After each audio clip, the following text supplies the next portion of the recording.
Okay, good afternoon, everyone. You're very welcome to this first Irish Studies seminar from Queen's University Belfast of this academic year, 2023-24. My name is Peter Bray. I'm the director of the Institute. It's a great pleasure for me to introduce today's speaker. And I know there's a lot of people joining us online through Teams as well, so you're very welcome wherever you are. I hope you can hear me and can hear us. I have unmuted the mic, so shout out if you can't hear us online. We'll try to fix that. Obviously, people in the room can hear us, so that's not a problem. Right? Thank you particularly to the MA students who are joining us for the first time. You're very welcome to the seminar series. Okay, so our speaker today is Professor Anna Johnston, who is Professor of English Literature in the School of Communications and the Arts at the University of Queensland. So she's come a long way to speak to us today, not just to speak to us. She's been doing other events and a bit of research as well on this trip to Ireland. So Anna has published very widely on the field of colonial and post-colonial studies, focusing on literary and cultural history. And her new monograph, The Antipodean Laboratory, Making Colonial Knowledge, 1770 to 1870, will be published in October 2023 by Cambridge University Press. And Anna's going to speak to us today about her current research project, which has a very strong Ulster and Irish dimension to it. Songs of an Exile, Sentiment and Violence in Eliza Hamilton Dunlop's Irish and Australian Elegies, 1838 to 1863. Anna. Thank you very much, Peter, and thanks for accommodating an Australian visitor and to Moira for connecting us up. I have been at a conference in Dublin the end of last week, so it's a great pleasure to come up and give a very different paper than what I was giving there, and one that I really feel I hope you enjoy, and I hope you've got some ideas for me to help the latter part of the paper, where I'm still trying to work out a few intrigues and mysteries of this writer. I do feel in many ways that I'm slightly bringing coals to Newcastle in talking about the Northern Ireland component of this writing, but for that reason, I really value your input, and it's really why I wanted to come and give this paper here, because the Australian material is familiar to me, and I've been doing my best from afar to understand the Northern Ireland context. For that reason, this paper is organised not chronologically, which might upset the historians amongst you, but I'm going to work from what I know well and then take you back in history to what I'm still working through. In scrawled pencil on the nearest scrap of paper, Eliza Hamilton Dunlop jotted down the first two stanzas of a poem you can just see here. It began, "O your eyes have the twin stars light, Marie." On the reverse of the paper is a convict pass. You can see that on the right-hand side. "Permit George Nimbers to pass to Mr. John Medhurst and with him to remain for harvest work." Signed by David Dunlop, police magistrate in December 1840. In the papers held in the Mitchell Library in Sydney, the draft stanzas are less visible than the convict pass in several ways: faint pencil versus official ink, and a modern archival note about the convict pass, but not the verses on the other side. Yet they had a rich afterlife. A full three-stanza version of the poem Songs of Exile No. 5, The Irish Mother, was published in the Australian newspaper in January 1839. Far away, here in Belfast, The Irish Mother was read by the Irish nationalist and journalist Charles Gavin Duffy, who included in his highly popular anthology The Ballad Poetry of Ireland, a study of what he called Anglo-Irish ballads, the production of educated men with English tongues but Irish hearts. It's just a couple above the title there, renamed. It remained in this anthology remained in print throughout the 19th century in over 40 editions. Even in 1866, Duffy continued to praise the touching little ballad for its freshness and grace. It became more meaningful for him across time because of his extensive travels and long public service in the Australian colonies between 1855 and 1880. Yet he remained unsure of the identity of the author of the poem he had retitled The Emigrant Mother, perhaps thinking of William Wordsworth's 1807 poem of the same title. The original author, Eliza Hamilton Dunlop, had herself been an emigrant mother in 1838, albeit a much more privileged one than the subject of her sentimental poem. 1838 was a tumultuous year for any family to arrive in Sydney. Eliza, her husband David, and their 4 children arrived just days after the newly appointed Lieutenant Governor Sir George Gipps. One of Gipps' first acts was to table the House of Commons 1837 report from the Select Committee on Aborigines in the British Settlements, which has aptly been described by Amanda Nettleback as the most famous statement on the interests of Indigenous peoples whose lands came within the British Empire's vast territorial claims. Gipps was about to attempt a radically new and contentious legal framework of protection of and jurisdiction over First Nations people. Eliza's husband, David, was one of the first people appointed to the joint roles of salaried police magistrate and Aboriginal protector. This role was part of a new Whiggish regime that was strongly resisted by powerful pastoralists who swiftly assessed all newcomers on party grounds, political ideology and adherence. Conditions on the northern colonial frontier in 1838 also were highly volatile, and intervention of some kind was urgently needed. Gipps and the Dunlops arrived in Sydney only weeks after the January massacre at Waterloo Creek.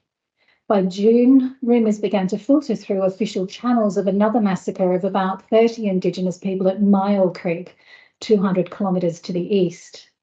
In December 1838, Eliza Hamilton Dunlop published her best-known poem, The Aboriginal Mother, in the Australian newspaper.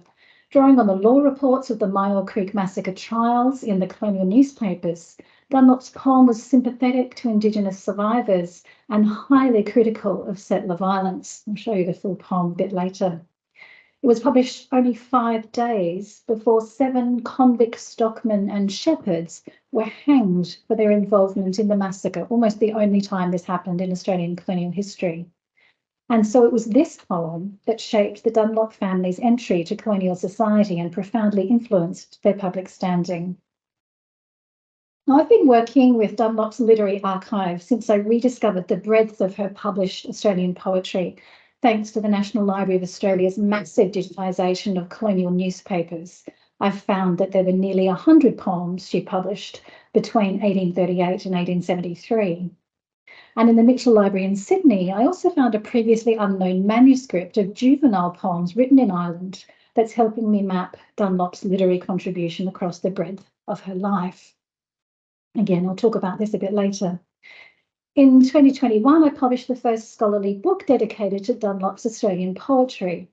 With my dear and recently departed colleague, Professor Elizabeth Webby from the University of Sydney, I commissioned a range of literary scholars, historians and linguists from Australia and the US to examine Dunlop's contribution to Australian cultural history. In the first part of my paper today, I'd like to introduce you to Eliza Hamilton Dunlop's Australian writing from 1838.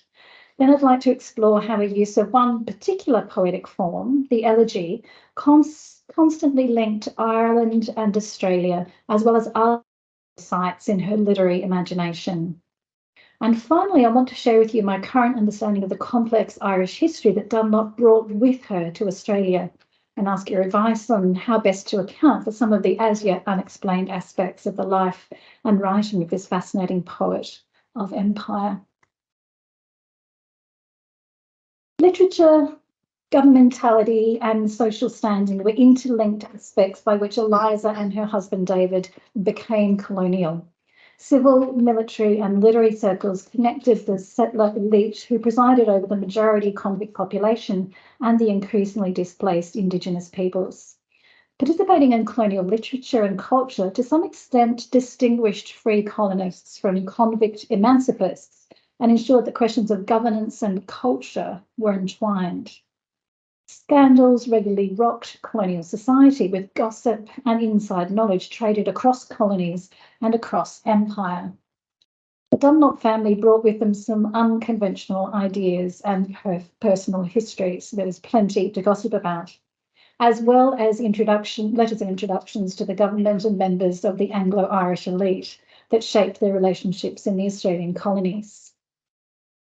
Now, as part of a new scholarly resurgence of interest in the light verse that littered journals, literary albums, and newspapers in the early 19th century, I've been thinking about how Dunlop's use of the literary form of elegy reveals the cultural and emotional work that could be done by light verse. Angela Layton describes elegy as an unusual literary form that takes its name from what it's about rather than any conventional structure. It's often moral and emotional writing rather than highbrow literary work, and its affective register connects both the elegist and readers in grieving individual and collective losses. Dunlop's poetic elegies mourned Anglo-Irish family members, colonial elites, murdered First Nations communities, and exiled colonial resistance leaders. In New South Wales, Dunlop used the form to commemorate what she had left behind and to forge literary and emotional bonds with new communities. Even if the writing is not always sophisticated, the cultural politics of it are nuanced and often surprising.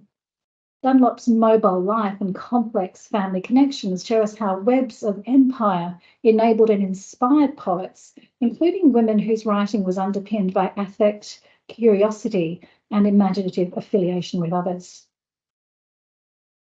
Now, we know well that sentimental modes provided poets with many opportunities to reflect on and critique British imperial expansion across the long 19th century. As Jason Rudy notes, colonial poets looked back nostalgically to their imaginary homeland. They often remade conventional poetic forms to create new colonial visions. But these also required the often violent dislocation of others and the brutal transformation of natural landscapes.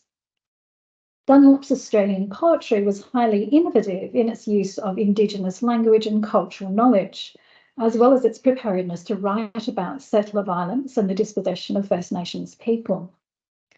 Connecting Dunlop's literary and family history back to Northern Ireland shows how she used a sentimental poetic discourse, popular with women publishing in the new periodicals and literary albums, to grapple with what the literary critic Nathan Hensley calls the uncanny persistence of violence in a globalized liberal society.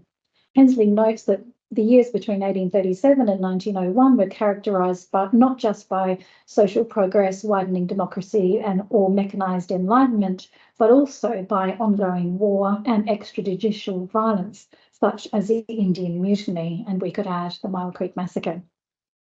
He tracks a handful of 19th century poets, novelists, and political theorists who, he argues, stretched the boundaries of their thinking to account for the seeming paradox by which a project of universal modernisation could unfold hand in hand with generalised killings.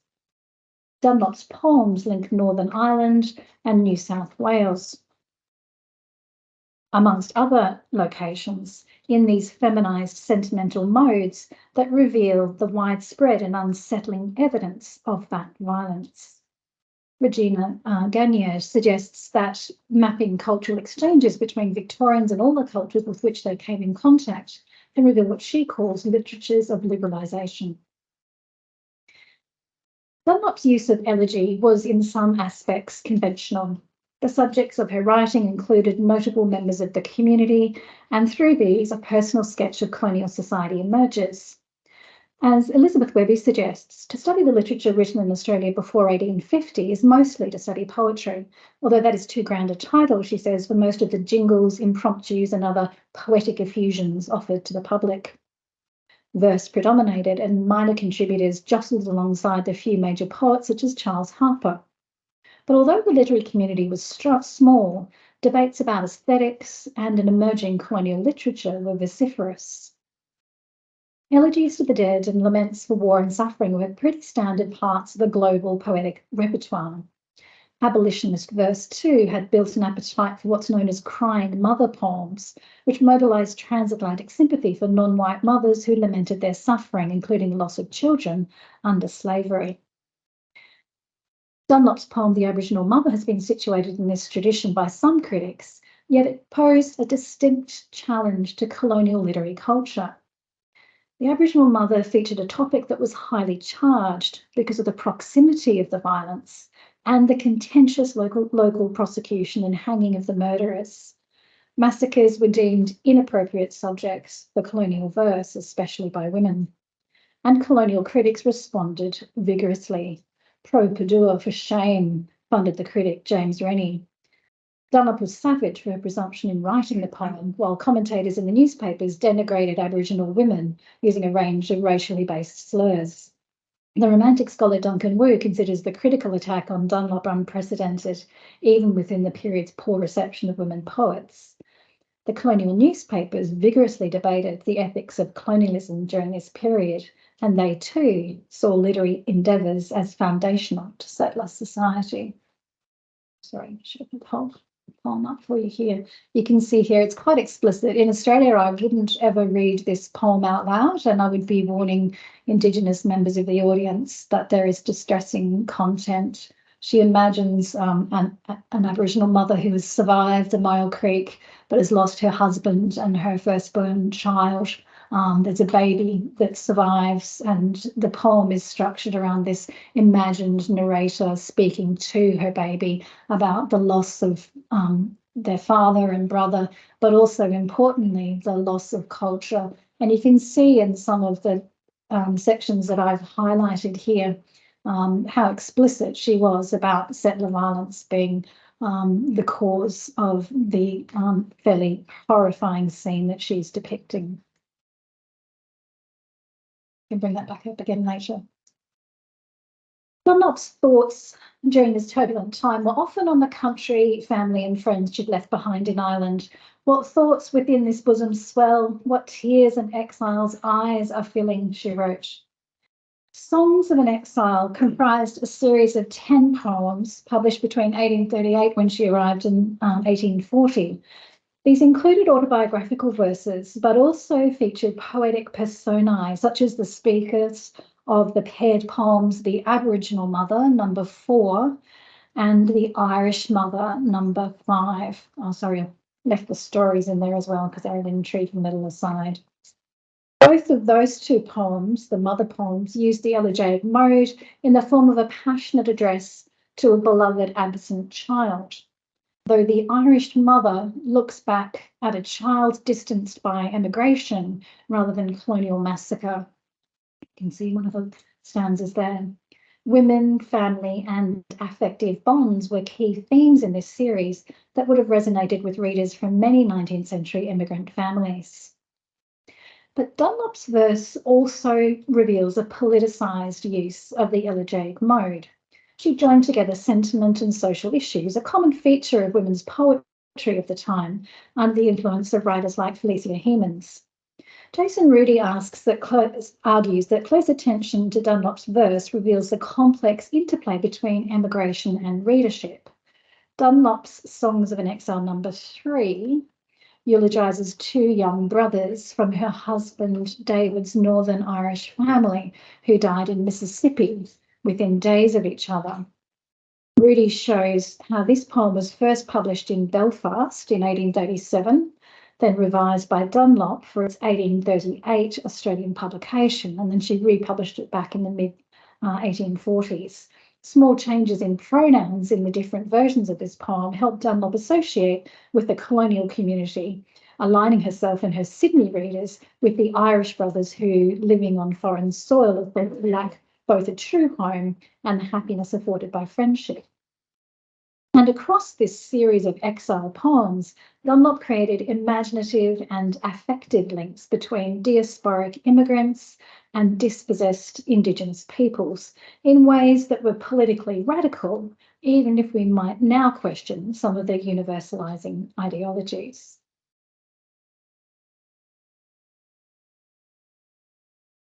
Sentiment and political ideas then travel together in Dunlop's Elegies. Recent scholarship about the Victorian poetess tradition has emphasised how these writers expressed public concerns as if they were private ones. In Dunlop's writing, we see private sentiments being shaped for public and political ends. Dunlop certainly shares a number of the key characteristics of the poetess as Marjorie Stone defines her: generically female, yet also normatively white, private, yes, performative and often political, lyrical yet highly rhetorical, a vessel of nationalist ideologies, yet also an agent with transnational mobility. In the settler colonies of Ireland and Australia, of course, national sentiment contained a strong element of anti-imperialism as colonial societies tested ideas about political and cultural independence. Dunlop inscribed the memory of Irish revolutionary history in her mourning of a homeland to which she never returned. And in doing so, she infused her Australian poems, I suggest, with a rich transcultural history of political dissent, which sat behind a sentimental and socially acceptable veneer of feminised sentimental verse. For Dunlop, Elegies could engage in political as well as social and moral work.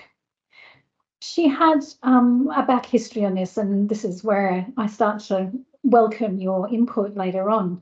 In 1814, she had planned a volume of poetry titled Altoniana, featuring what was called in the advertisement historical poems, principally confined to the authentic history of Ulster in the days of feudal domination. It remained unpublished and unfindable so far. Antiquarian and political themes became unpalatable in the aftermath of the 1798 Irish Rebellion. In 1834, Maria Edgeworth declared it impossible to draw Ireland as she is now in a book of fiction. Realities are too strong, party passions too violent to bear or see or care to look at their faces in the looking glass. Drup Learson suggests that it was not until the 1840s that Irish writers began to reconfigure the events of 1798 for local literary audiences, using romantic themes to reconfigure, he says, the moral significance of 1798 and its insurgents, first in a tragic and subsequently in a heroic light.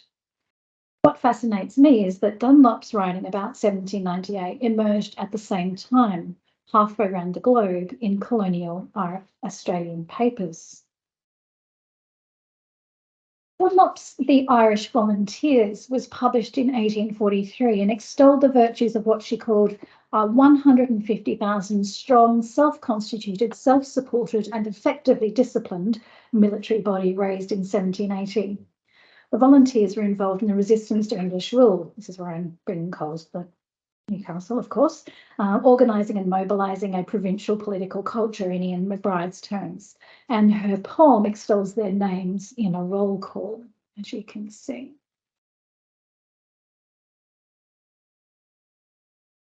The names of Caulfield, Grattan, Flood, proud pillars of the past have stood, enshrined by Erin's gratitude, embalmed by Erin's tears, thus loved like theirs, a name we prize, engirt by fame's triumphal dyes, our ruling star of southern skies and Irish volunteers.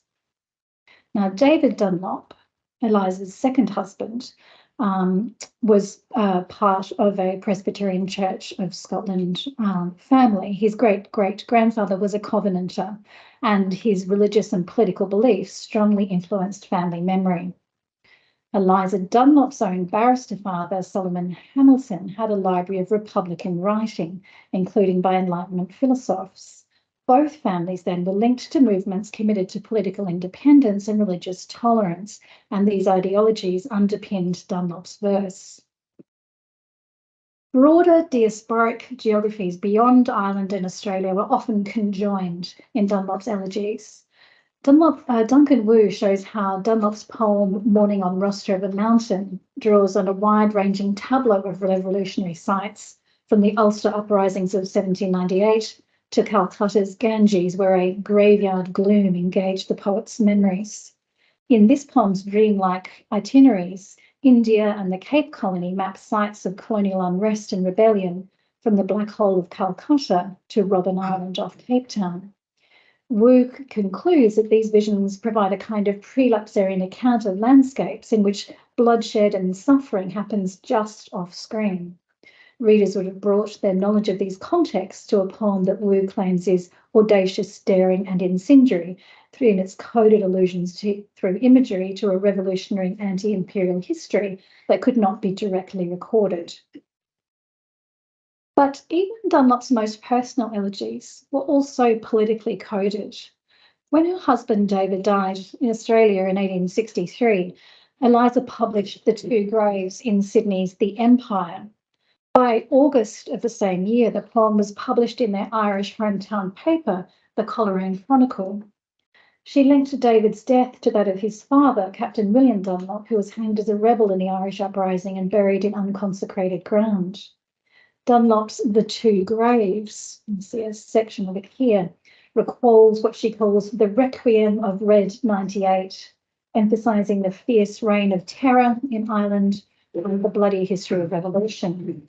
The two men are characterised as patriots, separated by distance, but joined in death. Tombs parted as wide as the span of a sphere, yet father and son have had widowhood's tear. Predestined in life to bend under the rod, through much tribulation they pass to their God, and stars' rays fall bright on the homes of their rest, from the cross of the south and the lyre of the west. As in the previous poem, The Irish Volunteers, Dunlop used the metaphor of distinctive southern constellations, here the Southern Cross, to link diasporic experience and advocate for a progressive Australian politics. Even in more personal poems, such as Memorialis, her second individual tribute to David after his death, Dunlop recounted the political history of the Dunlop family in Ulster, pulling against the ostensibly private affective register of elegy. Now, Eliza Hamilton Dunlop's upbringing within a well-educated milieu who are directly involved in various kinds of culture productions means that we can read her own writing alongside that of other family members and her literary contemporaries to build a fuller picture that links these archival sources to the public record and to literary history. It has required much archival detective work. From Ireland and New South Wales, both official and personal signed and anonymous papers are dispersed across a wide range of dated and undated systems that reveal both family enthusiasms and institutional library structures. And these are the sources through which we can trace the lives, thoughts and writing of Eliza Hamilton Dunlop. Women writers often struggle to have their literary achievements noted, even though their publications increased across the 18th and 19th century. And I think that example of Duffy losing the name, the initials of that initial poem is a really lovely instance of what could happen. And like many women, the archives are not well ordered or not entirely expected. In one box full of company account records, of the family into which Dunlop's daughter married, there's this entire volume of juvenile poetry and translations, lightly anonymised, but clearly written by the young Eliza in Ireland between 1808 and 1813, and illustrated by her watercolours. Each poem is carefully transcribed in an exquisitely clear hand, and with its date and precise location of composition noted, which has been the main way in which I've been able to map Dunlop's young thoughts and passions, and there were plenty of passions. These juvenile poems, together with fragments of a journal that was partially transcribed by a family historian in the 1960s from family sources, provide insights into Dunlop's childhood, yet they raise as many questions as they resolve. In many ways, Eliza had been a child of empire in Northern Ireland, a life that was both privileged and precarious. The youngest child and only daughter of Solomon Hamilton and Martha Costley, about whom very little can be learned, the mother, Eliza was brought up by her paternal grandmother, Mary Hamilton, née Spear. The Hamiltons were, of course, a large and well-connected Anglo-Irish family. Some branches moved to the Ulster plantations from Scotland in the 17th century. Solomon Hamilton, Eliza's father, was intellectually curious, ambitious, and restless. He was admitted to the King's Inn Society in the 1770s, but by 1781 he applied for admission to the Calcutta Bar and launched a legal career there, representing opulent native clients and British subjects in Bengal. That description is from a description by his fellow attorney, William Hickey, who wrote a diary. And Solomon is described by Hickey as a devilish, shrewd, clever fellow, fit for the practice of the villainous profession he belongs to, and fully competent to encounter all the chicanery and dirty tricks of his scoundrel brother attorneys. I think he's probably right. Legal earnings presumably underpinned Hamilton's acquisition of significant Northern Irish landholdings and tenements around Carlingford and Ross River in the 1790s, including Fort Hamilton, later the site of Ballydmond Castle. Solomon's eldest sons, Augustus and George, were born nearly 10 years after Solomon and Martha's marriage, and Eliza Matilda Harding Hamilton was born in 1796. We can only presume that Martha died soon after Eliza's birth. Now, Dunlop grew up in these idyllic landscapes around Carlingford Bay, which is one of the next stops on my little tour here. She describes this as sublime scenery, where the broad arm of ocean is stretched between the wildly picturesque hills of Coleraine and Carlingford. Her love of local history and the natural environment is evident in her juvenile poems and watercolours, and she had a wide-ranging self-education, having been given free access to her father's library. Now, Solomon's library was perhaps the way that Eliza best knew her father, and what we know of its contents provides a mapping of her literary and philosophical influences.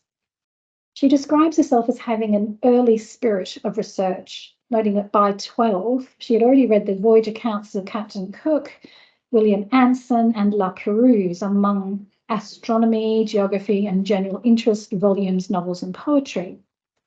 Significantly, Solomon's library also contained many major Republican and philosophical texts, including Mary Wollstonecraft, Thomas Paine, and Voltaire. The family library also held a copy of David Collins' An Account of the English Colony in New South Wales, which may have influenced Eliza's later choice of immigration to Australia. Philosophical thought and literary study was central to Eliza's unconventional childhood. Maria Edgeworth visited Fort Hamilton in 1807, and it's highly likely that Eliza would have met the writer and advocate for women's education. So Dunlop was brought up as an active cultural participant in a notable, if occasionally notorious, family in a period where literature and poetry were important forms of social commentary through which to explore religious, cultural, and political ideas. The young Eliza wrote what she called original pieces prolifically from at least 1810, at the time of 14. Her topics included standard pieces on virtues and vices, responses to her local environment, and her emotional attachments to her family, and also love poems. I'll get into some of these later, they're great. And long narrative poems influenced by history and mythology, mostly pseudonymously or under, history and mythology, also focused on nearby castles. Some early poems were published in local Irish magazines, mostly pseudonymously or under obscure initials. She was very close to her cousin William Hamilton Maxwell, who some of you may know, whose first anonymously published novel O'Hara, or 1798, addressed the 1798 uprising, title can tell, and published in 1825. He later became a prolific writer of fairly conservative military-themed fiction and non-fiction based on his experience of the Napoleonic War. The cousins shared a regular correspondence across their life and at times collaborated. On hearing of his death, she eulogised him as the gifted one, inspired with heaven's effulgent flame. Now, the juvenile poetry also reveals some of the difficulties of Dunlop's youth.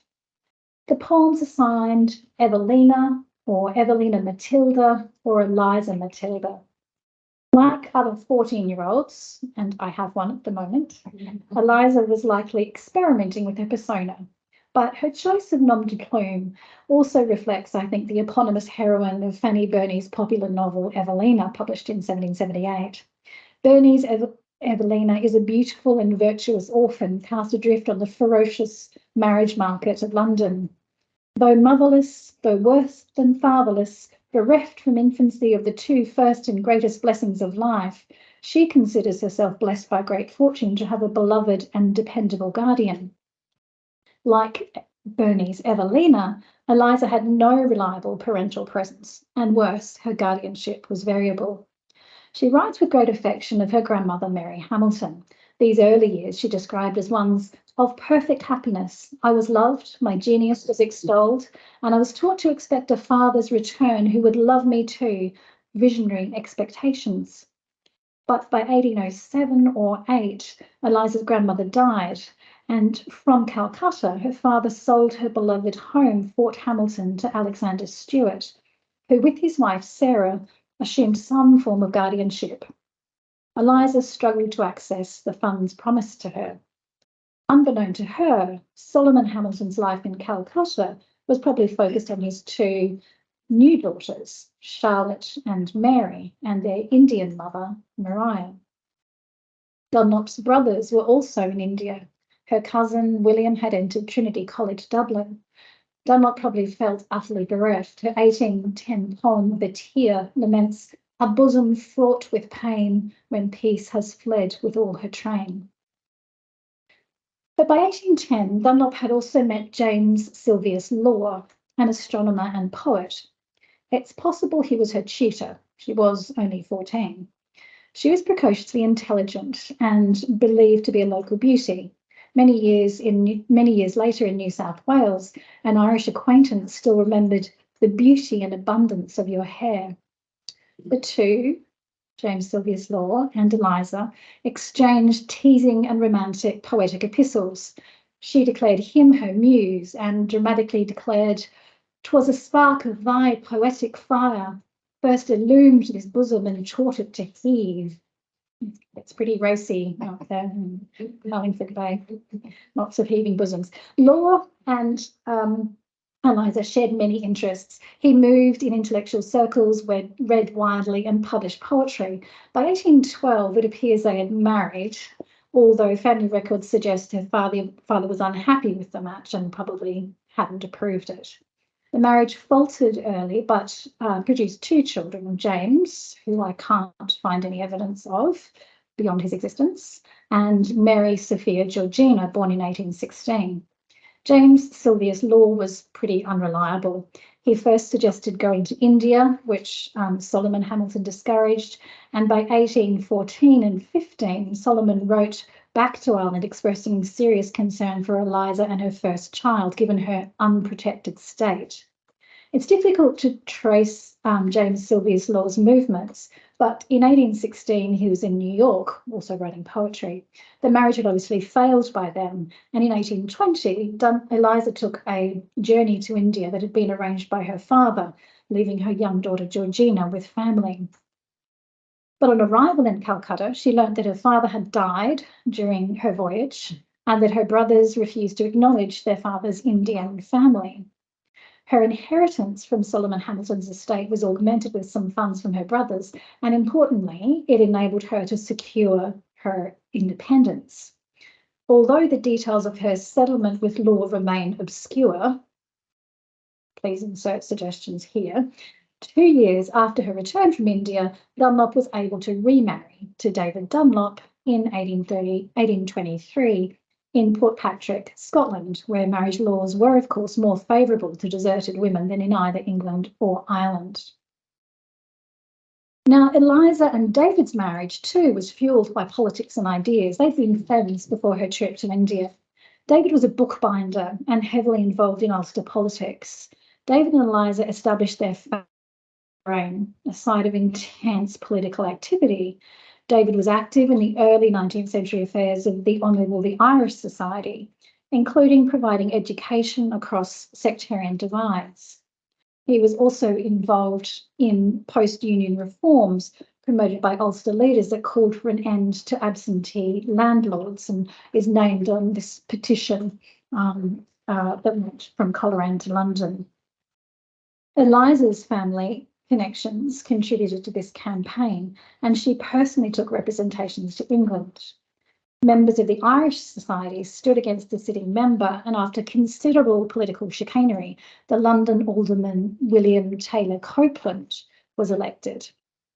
And amongst all this politics, Eliza and David Dunlop had 5 children between 1823 and 29. Dunlop's daughter from her first marriage, Georgina, became part of a large family. Dunlop was ambitious for David, using her family's extensive contacts to try and secure him a position in London.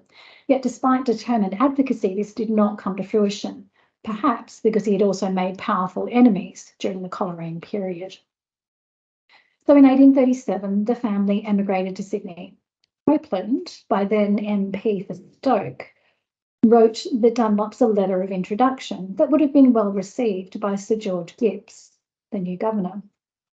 Copeland acknowledged Eliza's determined pursuit of stability for her large family.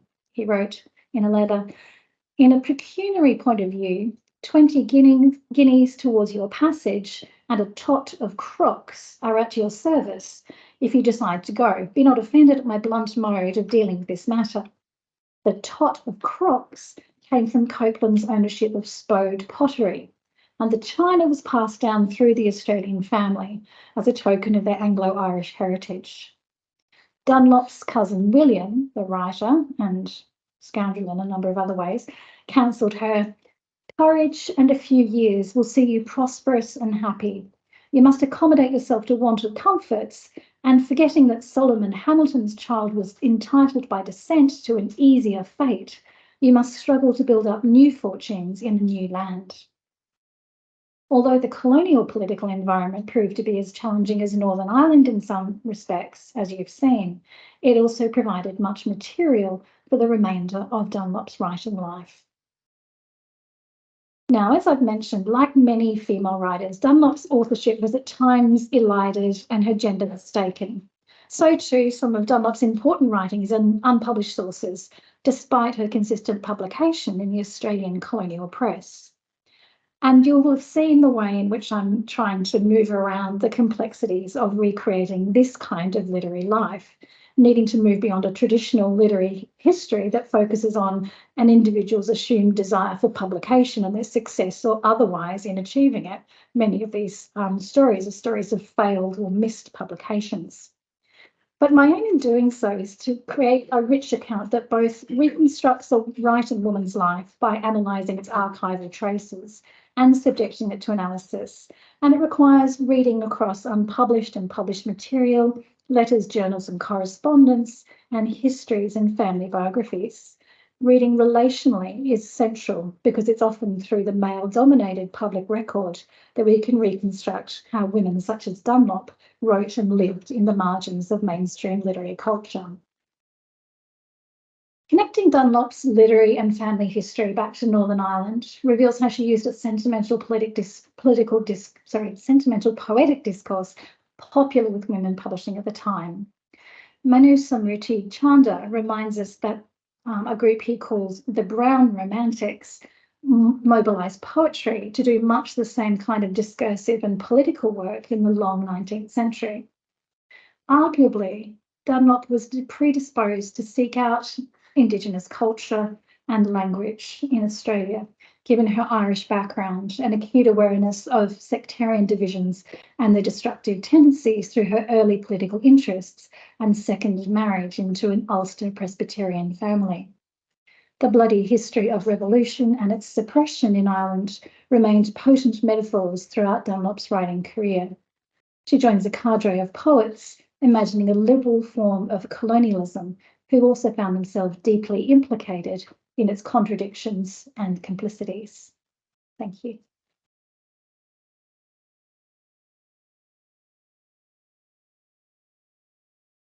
Anna, that was wonderful. Thank you so much. It was fascinating paper. I'm sure there'll be lots of questions. So obviously we've got an audience in the room and we've got an audience online. So if anyone online wants to ask a question, you just need to raise your hand digitally. You should see the little hand icon on your screen, and then I'll ask you just to unmute yourself and ask a question. So we might just start with the room. Perhaps anyone would like to just kick off? Any questions? Yeah. Thanks very much.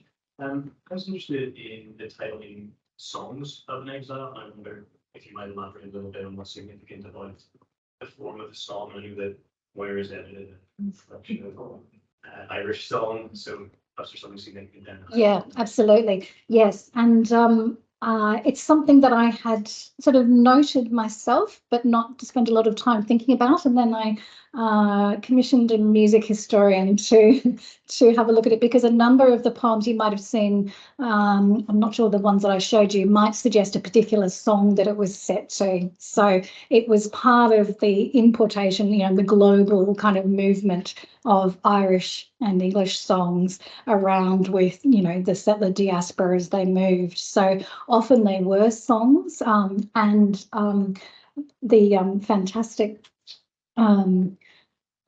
music historian Graham Skinner has traced almost all of the songs that she would have been working with, and has even done some reconstructions of them. So I think particularly with the Songs of an Exile series, all of them were imagined as connected to particular song types. And sometimes she acknowledges which ones they were. And of course, that also made them very accessible to others in Australia as well, because even though she was writing new content, new lyrics for them, the form of the songs would have been very familiar. So again, it's like really interesting ways in which these poets were importing traditional structures, both poetic structures, but also song structures, but kind of reimagining them in new colonial settings. Resonances of those songs, or do they work sometimes maybe? Some did and some, yeah, I think that some did and some didn't. And so sometimes it's just about the meter or the kind of the poetic usefulness. Sometimes there are some connections, but it's not sort of, it's not even like we can't kind of work out an exact, kind of mode of operation. And we haven't been able to trace all of them, but pretty much all of them. Some of her other poems, I mean, I've mostly been talking about the Songs of Exile and the poems that I call Elegies today. Some of the others didn't have songs attached to them. So it was one of her methods, but not the only one that she used. But yes, I'd be fascinated, because I think those, particularly, Dibdin's Irish, it's Dibdin's Irish melodies, isn't it? And Moore's, yeah, were often transported, yeah. That's great. We enjoyed it. Thank you. Can I ask something about newspapers and newspaper poetry?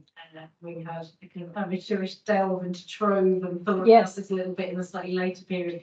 I mean, some of the papers, Australian papers that she's sending poems to, I mean, is there a sense that she's sending them to particular titles? And then what happens when these poems are taken up by other people in other places, and that kind of cut and paste journalism takes off, where different editors in different places give them a life of their own? So the kind of poems are moving beyond her authorial control of various points. So just great to hear you elaborate a little bit on where you think she's actually, targeting material, and at what points the material will then become something outside of her own jurisdiction. Yeah, thank you. Great question. So, I mean, I suppose just the first thing I'd want to say is that there was no Australian free press until about 1824. And then there was a proliferation of a free press. Up until then, there was a lot of army rule, and basically the Gazette was the only form of print culture. And who could become an editor of a newspaper, as newspapers then proliferated from the mid-1820s onwards, was a site of great contestation. They were very politically divided, and very much, bound to particular party interests. And so one of the great controversies was that George Howe, who was the first printer and actually printed the Government Gazette, was an emancipist. And so the newspapers, in the colonial newspapers between the 20s and 60s, were a really hotbed, and there were some which continued and some which continue today, like the Australian newspaper, but there would also be ones that kind of started and folded. So what I think happened, and you can see just the start of it here in this 2-year period, is that she targeted particular newspapers. Probably she had connections with particular editors for a period of time, but then circumstances mitigated against that. And what's interesting here, it's good actually that I left the stories of the Exile there. You can see how she's placed the stories in a different newspaper to where she's placed the poetry. The Australian newspaper had a regular poetry section, and it was page 3. And so if you wanted to enter the poetic conversation, it was probably the best place to get a poem published. And there was particularly with Dunlop's poems, we see just an immense debate around the poems. People would write in response to them. So particularly the Aboriginal Mother poem, not even so much on its first publication, but it was republished in 1842 as a piece of sheet music. So another connection back to the music and song. And there's an interesting story there I can tell you at some stage, that people would write to the newspapers commenting on the poetry, mostly critiquing it, being very forthright. And so she stopped publishing in the Australian after about 1842 because I think she found the editors were kind of editorializing against her. So she would also write in and say, you mentioned my, new publication, but you didn't even quote it. How can you do that? And then they'd say, oh, well, the editors would say, well, look, here's your letter, but we didn't actually think it was very good, so we didn't write it. So she became so controversial between 1838 and 1842 that I think she would then have found individual editors who wanted to support her. And so then she moved through different publishers. The Empire was one she published in a lot in the 1840s. And those newspapers sort of opened and closed as well. So it was also probably circumstance and contingency. So, but it is quite fascinating. You can see her career at different times, placing material with one editor and then redoing, developing new alliances later on. There are some gaps, but she published until 7 years before her death, at about 80, so 84. Sophie. Thank you very much for that. I was wondering if you could tell us a bit about her social circle in Australia, because obviously later on you've got melding of, Chartists are there, 1848ers are there, and they're all kind of working together and influencing each other in a way that I think traditionally has just been seen as like Irish revolution, like the Eureka and Vinegar Hill thing. Yeah. And that's just been seen as Irish revolutionariness instead of a wider radicalism. So I was just wondering, is Eliza Hamilton Dunlop working within this wider kind of Ulster maybe, but revolutionary circle, or is she kind of a lone voice in her social circle? Yeah, they know people when they arrive, and then of course other immigrants come through. And so that comment about her luscious hair as a teenager came from this woman who's just suddenly turned up and recognized her name and wrote to her saying, "Are you the Eliza?" And of course, given her complicated marital history, you can imagine that wasn't a letter that you would receive entirely comfortably, because it also meant that this person remembered not only your hair, but perhaps some of the scandal that had surrounded you. So, so there's some really interesting ways in which, because immigration just, continues throughout all that period, that she must have come into contact with new, familiar and unfamiliar other Irish immigrants at different times. To go to your question, I think you're right. And I think one of the things that's happened, I think you're absolutely right about saying that in Australian history, Irishness has just come to be a singular thing. And there's now, work that Ronan MacDonald and other people are doing, trying to better understand. And I've had to really better understand exactly where she came from, what the consequences of her references are, because even some of the early work on Dunlop has made some pretty, just made errors, really. They just get things wrong. They make assumptions about her. I mean, including whether she's Catholic or Protestant, for example, because, it's a longer story. But they know very important people. So they know a guy called Sir John Jameson, who also has a little bit of a scandalous personal history, but is very influential in the colonial government of the time. And he really brings them into his social circle and seems to be supporting the Dunlop family in the early days. He lends them his house at Emu Plains, and they live there for a little while until they get a proper establishment. But then he's a difficult figure. He's very involved in politics and plays them very hard. And then David Dunlop ends up on the wrong side of sort of settler interests. And they discover that John Jameson's been kind of backgrounding him as well after the first year. They also know Plunkett, the Plunkett family, and they're really important because it's actually Herbert Plunkett who's the judge that sits and persists with the support of Sir George Gipps about the second trial of the Myall Creek massacres, and he was a leading Catholic in Sydney at a time in which, of course, Catholicism was seen to be associated with lower class convictism, disrepute, and so you can sort of see this elite circle of Irish connections, and that certainly smooths their entry into colonial Australian society. But then I think when Dunlop publishes The Aboriginal Mother and a few other poems on Aboriginal themes, I don't know how socially acceptable they remained. And so because of both her publishing that poem and David Dunlop having a big fight with the kind of elite at his first posting as police magistrate, they get sent up country to a place called Wollongby, which is sort of in from Newcastle on the east coast, as punishment, I think, for being a little bit too pushy and political. Hilariously, of course, that's right on the northern or near the northern frontier.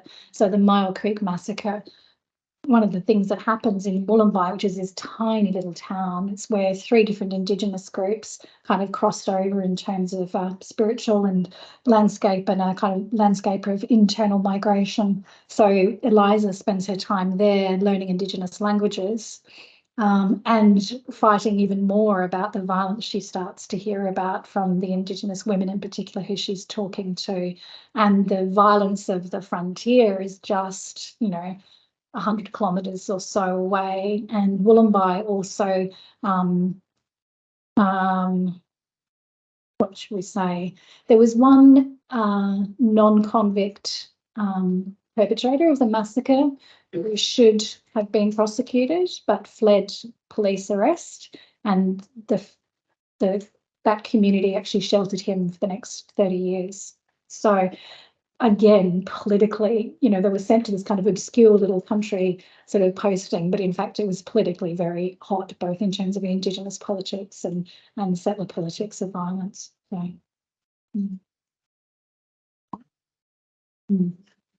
Oh, sorry, but just the last thing, can I say, I think class is a really important thing here as well. That's sort of perhaps my answering your question more directly, is that I think the sense that the Chartists and the kind of Vinegar Hill uprising and all of that kind of Eureka stuff is kind of a lower sort of strata of society. Yeah, although you've got people like Peter Long. Exactly. That's right. And that's also the interesting thing that's happening in Australia, in the Australian colonies, of course, is that there's a capacity for this kind of mobility, social mobility, even though it's kind of hard fought for as well. Thank you. I wanted to go back to the poem or song, actually, because it's explicitly set to a 1780 music, the Irish Volunteers. So I was was there something more to be said about that? Because did you say that her father had died in 1798? Was it her father's family member had died in 1798?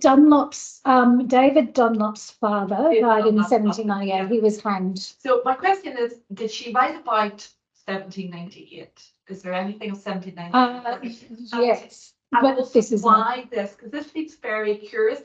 It's incredibly specific, because it'd be interesting to know what your colleague who's working with you on the music, because I would think that 1780, it was actually completely by chance, I was looking at this last week, there's Volunteers Reel, which is published with the music in, I'm pretty certain, 1780 in Dublin, so that's probably that. It's a beautiful, it's a very expensive book, it's a big kind of book, so it's not like the Foggy Dew, or presumably Peggy Barn. Foggy Dew, very well known there, Peggy. So it's not like those ballad tunes that, Justin was saying, very familiar and lots of people know.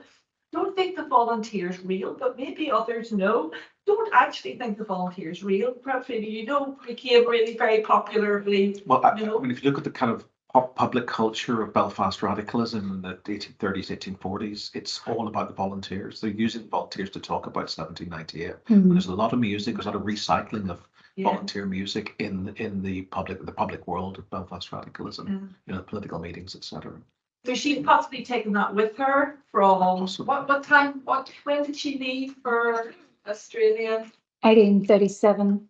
1837. So the Yeah. timing would have been Yeah. right for that. And she does say here the music composed by a professor in Dublin in 1780. Yeah. So that connects to exactly what you're saying there. Yeah. So she It's very precise. That it seems to me it's an allusion to a very particular publication in 1780, and therefore there's that kind of antiquarian interest. yes. And so it's that conflation of like the popular and the semi-antiquarian. But yeah, maybe through the 1830s and 40s, that's as you're saying, Peter, that's very current. It's not an unusual kind of combination in that way. You also tend to get Grattan's Parliament and the Irish volunteers brought up in Australia quite a lot because it's seen as kind of a federalist approach, so it's less contentious Than than 1780. Yeah. Yeah, that's the thinking. Yeah. Yeah. And I mean, it's interesting too that this one's, I mean, they say this is the editorial comment here from the Australasian Chronicle. We have no doubt that it will be well received and meet with such encouragement will be satisfactory to every friend of old Erin. So there's also a sense that there's a readership for this, which connects with your point, which is really interesting. So so this is the only poem she talks about 1780. It's republished in a couple of different locations, and she often has little kind of paratextual notes. And they was there in other places. 1798, she really talks about that when she's talking about when David dies and she's connecting him back to his father who was killed in what she calls Red 98. So that this is, I've got it over here. No, I haven't, sorry. Put a different stanza here. On her bold northern coast where the Isle of West owns the last shed a tear for the name as you look to the date and let sighs ring the requiem of Red 98. So she's referring there to her husband, David's father's hanging as part of the revolution. Could I ask Anna, is there anything in her writing related to anti-slavery? And the reason I ask that is that Ulster Presbyterian radicalism in the 1830s is very, that's front and centre of the anti-slavery movement. Belfast Anti-Slavery Society is extremely well supported. It has a lot of female participation in it. And I've come across other cases of people who are involved in the anti-slavery movement who also take an interest in the rights of Aboriginal people in Australia. Yeah. I'm wondering, is there a potential connection there? But obviously, for you to pick that up, it will need to be reflected. Yeah. Writing. It's a really interesting question, Peter. Look, she doesn't, and you're right that that's unusual. Because there was such a movement across, the abolitionists and other parts of my work. I do a lot of work with the Protestant evangelical movement and the Aboriginal Protection Society and the ways in which they absolutely sort of saw the end of or the success of the abolitionist movement as providing the tools really to worry about Aboriginal peoples of the British settlements, which is that 1837 famous Select Committee, of course. She doesn't write about slavery. Duncan Wu's reading of her poem Morning on Ross River Mountain does connect, which I think is, I want to be persuaded by it, but I think it might be a little bit of a stretch, but that's okay. But he connects some of her references to the Cape Colony and to particular resistance leaders that were incarcerated there, as well as to things around the Irish, the Black Hole of Calcutta. So those other kinds of locations are picked up. And the Aboriginal Mother poem, there's a critic called John O'Leary who did his PhD around sort of colonial poetry of this period. And he really reads the Aboriginal Mother as part of those crying mother poems. And there are really similarities in terms of that sentimental verse. And they were often about slave women who had their children removed. And that, so there's a really clear, and there were Native American versions of those poems as well. It was a very mobile kind of form of writing, not always by women, but mostly about women and about their suffering under slavery and other forms of colonialism. But it is interesting that she doesn't really write specifically about slavery. She's very interested in India because of that family connection. And so that comes into a few poems, not as many as, I haven't found as many of those as I would like to. She did apparently published a poem in Calcutta in the particular journal, which might have been dedicated to her half-sister while she was there. So, but slavery itself, not so much. That's interesting. Sophia, Okay. No. This last one, just had to questions. It was just what you were saying about the marriage. I went to a really interesting paper by the student here. I can give you details later, but she was talking about bigamy in Ulster. And she said, obviously, it was a bit later on, but she was saying that that it is primarily perpetrated by men, but of the women arrested for it in the whole of Ireland, there's a very high proportion of them being in Ulster, and switching across religious traditions was often kind of accepted, and it was kind of part and parcel of life. Yeah. People, it was socially acceptable. Mm. So I don't know if she was a bigamist, but it wouldn't have been that unusual. She wouldn't have been the only one. Yeah. Yeah, it seems to be in Ulster. It seems to be more acceptable. That's really interesting, isn't it? I mean, I can't find any, I actually can't find any evidence of her first marriage. And so I suppose that's the other question is, were they actually ever married? Her father assumes that they were, but he also knows that he didn't approve it. And it's interesting that the first child, I can't find any reference to his birth either. So that also makes you wonder whether or not. So yes, I mean, my first assumption was that she probably was a bigamist. But I mean, it is also desertion. She could have, and given that she married into a family that had very strong church connections, yeah, there might have been a way in which she could demonstrate desertion in Scotland, because it probably had been quite a period of time by then. And of course, by then she was financially independent as well, because she got the inheritance. So, you know, it's a puzzle, and I have to be a bit careful when I talk to the family about it, because they say things like, "Oh, she must have got a divorce." Like, maybe, maybe not. But yeah, that's very interesting. Then also, do you think it was? I mean, what about class? Because when I've read about those kind of desertions and bigamy, it does seem to me that's a more kind of lower class spectrum of women who, you know, are just, and men just trying their best to kind of reinvent themselves constantly. She was quite high profile to be. I'm not sure. There's a really good book on Irish marriage, which is very in depth, and also very. Yeah, I think I got to that, but I'll make sure I did. Yeah, I did a lot of reading there. There's also a very good book on Irish divorce by our colleague Dan Urquhart. When to divorce in the early 1820s, very expensive, very public, and would require a parliamentary procedure. Well, that's right. So if you find not come across it, yeah, it's unlikely that she was divorced. Yeah, even if she'd popped across to Scotland. Well, you can't get divorced in Scotland. I think that's you can marry in Scotland. Yeah, that's where she remarried. Yeah, but if she's married under Irish laws, that would require parliamentary. Yeah. But also then you kind of like obviously being high profile it'd be harder, but different religious traditions have different definitions of what counts as a marriage. Yes. If you're not legally writing it down. So is there a priest there? Is there like have you all of this? So it might not be really. Well, no, and the thing that I also think is that, and I haven't really been able to properly trace him, but James Silvius Law, I think, also comes from a pretty good family. And there are laws of his sort of rough generation who end up becoming bishops. So I think it might have been in everybody's interests for the marriage to go away.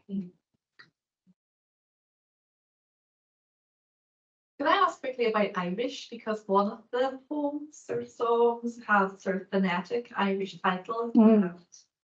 Jotted down Slam. And obviously there was something you quoted was like, a Cree, Cree. And so are they just tags, or is it particularly because you did say she was interested in Aboriginal language and had learned? Yeah. So my general sense is that she used Aboriginal languages in the same ways that she used Irish in her poetry. So she's certainly in a number of the juvenile poetry poems, but also kind of throughout her career, she would use terms. And we, Elizabeth Webby, who did a new critical edition of this much larger body of Dunlop's poetry, and it's a proper critical edition, so we checked the translations of the terms, and she seems to have known what she was doing. And yeah, that's absolutely my hunch, is that she was, even though she was obviously from a very privileged family, Irish would have been something she heard around, but wouldn't have been part of her kind of formal language learning.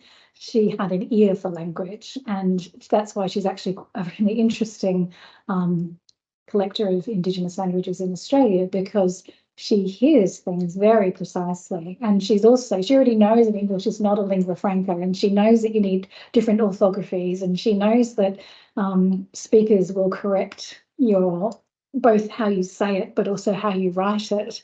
And so there's I haven't talked about this at all, but these word lists that she constructed are really some of the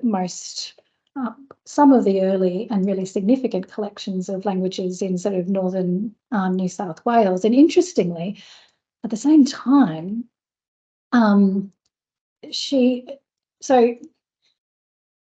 there were about 300 plus Indigenous languages pre-colonisation. But it took settlers a long time to realise that was the case, and so they started to collect words, and then they thought they could use the same language at Swan River over in Western Australia as at Botany Bay, as at Cape York Colony, and so Cape York Peninsula. So they took them a long time, and then they kept trying to, it's part of that amazing philological inquiry during the long 18th, 19th century, in which they're trying to map languages in families. And so even within the Australian Indigenous languages, they keep trying to lump them together. But Dunlop, because she's a poet, like she's got a table from 1838, and she's like, these are the 7 dialects of this region, and here are the 5 words that I'm mapping in those 7 dialects. And I've done this by going out and talking to Mr. What's his name, who's been learning the Aboriginal languages, and some Indigenous men were visiting. There's a poem that she published in Indigenous language, the first poem that was ever published in Indigenous language, that was told to her by a particular man, and then she transliterates it into an English language version, and she translates some of the terms in Indigenous language and publishes all of those as a kind of composite poem in the Australian. So yeah, I think the exposure to Irish, the sense, that kind of slightly, romantic, exotic kind of thing that you'd pepper your poetry with exotic phrases and languages to make it part of that, love of the exotic and engagement with other cultures. But then also that training meant that she was then an extraordinary collector of Indigenous languages. Yeah, just in terms of people that went to Australia from this island, both as new free settlers or convicts, was she a trailblazer in writing about the themes that she did write about, or is there many other people producing songs and poems that are around the same themes? There's a lot of bad poetry published, an awful lot of bad poetry. So, verse was a kind of a means of communicating, writing yourself, establishing a name for yourself. So there was a lot of poetry written, and including by Irish immigrants, particularly free folks. Hers is really unusual in its kind of, even you can see with that Songs of an Exile series, like she's imagining an oeuvre of work rather than just a random poem about particular things. And that's why, the book of juvenile poetry, that's obviously not the first versions of those poems. She's imagined those as a publication and put them together in a journal. So I think she's really different in that sense to just the everyday. Yes, the way people say it's usually say the rich write history and usually try to sanitize, what actually happened. But if you want to know what actually happened, to the poor and listen to the songs that they wrote, because I know that say the Irish that went to. I'm very interested in the Irish colonial songs from America because it's quite voluminous, particularly after saying fighting their experiences on the railways and then saying about the people that were conscripted into the Union Army and the Federal Army and then the ones that deserted and joined the Mexican forces and then went on down. And it's voluminous. Like the stories that they write about, it's quite horrific. Yeah. And it really, really tells you that their experience is like the whole Irish in America experience is being quite sanitized. The Irish have been doing great and they beat the system and now, they can pray down. Fit down you on St. Patrick's Day, but actually go back to the songs from when they were in the inference. It's quite horrific. And just even say the Irish experience with say befriending some of the indigenous tribes over there. I just wonder I never really thought about it from an Australian point of view. It was quite, I hope we really things that are quite interesting to get involved with. But was there any experience of kind of say the Irish befriending, say the Aboriginals and almost kind of teaming up with them and then like trying to write songs and poems around that experience? That makes sense.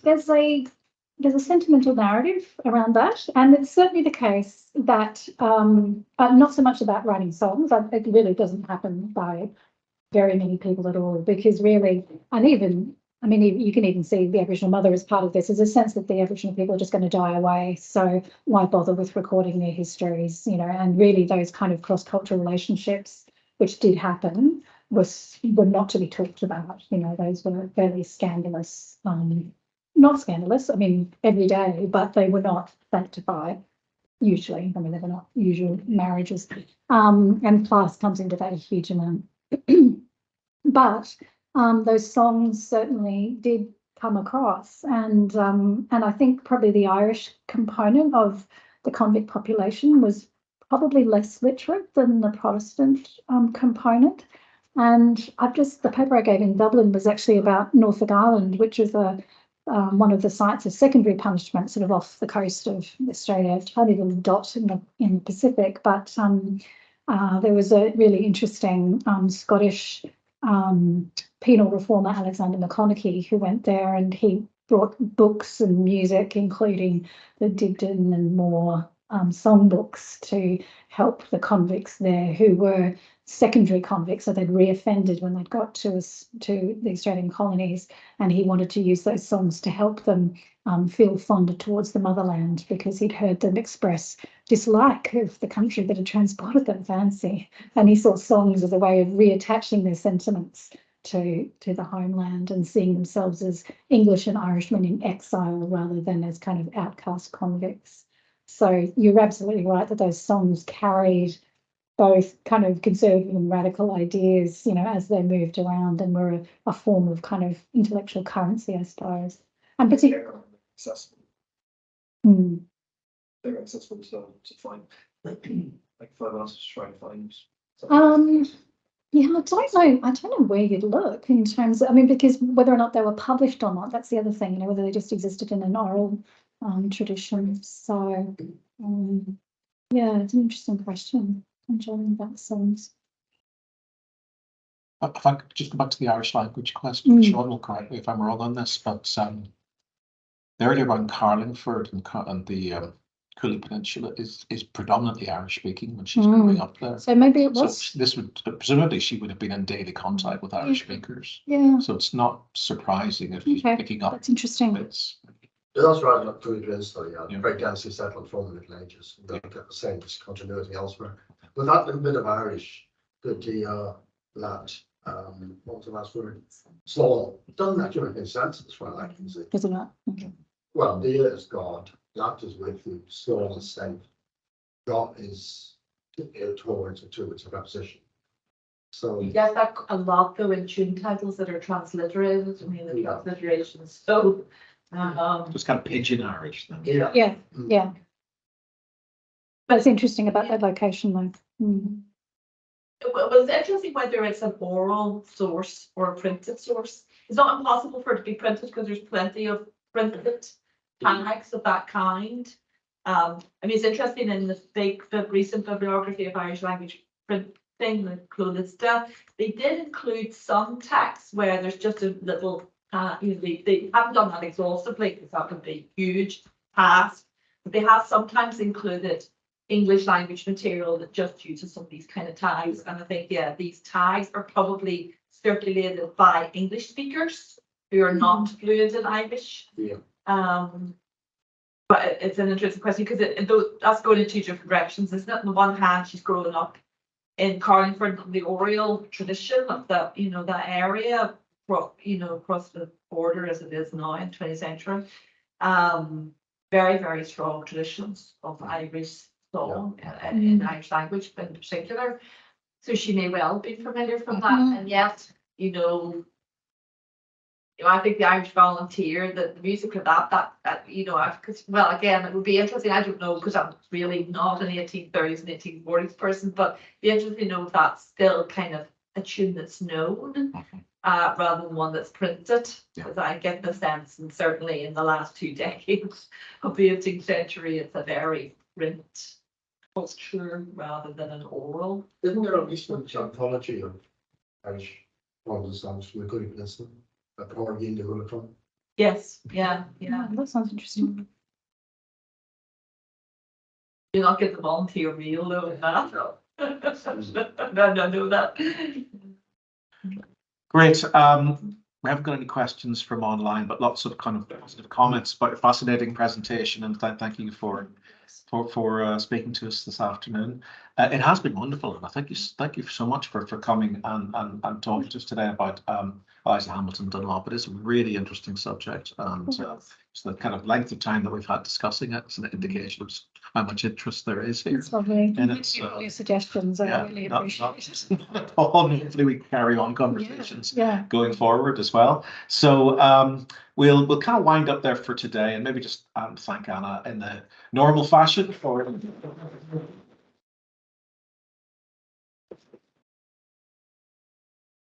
And thank you for joining us online, folks. So we haven't got a seminar next week, but in 2 weeks' time, we have Michelle McGough-McCann, former PhD student here in Queens, recently published a book on the Irish coroner in the 19th century. And she'll be talking to us about death investigating during the Great Irish Famine, the role of the coroner and the inquest. So you're very welcome to join us in person or online in 2 weeks' time on the 2nd of October. Thank you so much. Oh, thank you. In unexpected ways. I have a